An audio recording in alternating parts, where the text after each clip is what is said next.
Saidina Ali bin Abi Talib radhiyallahu an pernah berkata, ilmu lebih baik daripada harta, kerana ilmu menjaga kita, sedangkan harta kita kena jaga.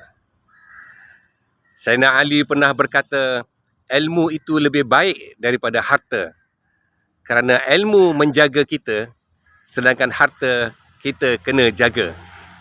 Jadi sahabat, ilmu dan harta adalah dua perkara yang sangat penting dalam kehidupan kita.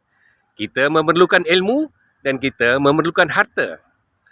Tanpa ilmu, kita sukar untuk mencari harta.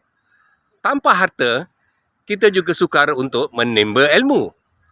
Bagaimanapun, ilmu itu lebih baik daripada harta, kerana dengan ilmu, sama ada ilmu agama atau ilmu keduniaan, kedua-dua ilmu itu menjaga kesejahteraan hidup kita di dunia dan di akhirat.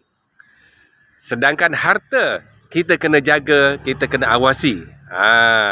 Kalau kita banyak harta, kita kena bayar zakat. Kita kena banyak sedekah.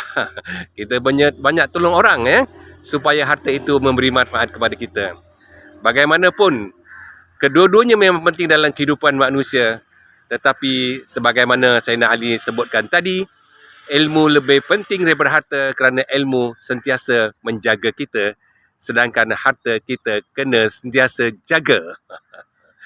Jadi sahabat, marilah kita menambahkan ilmu kita, sama ada ilmu agama ataupun ilmu dunia, supaya hidup kita bahagia di dunia dan di akhirat.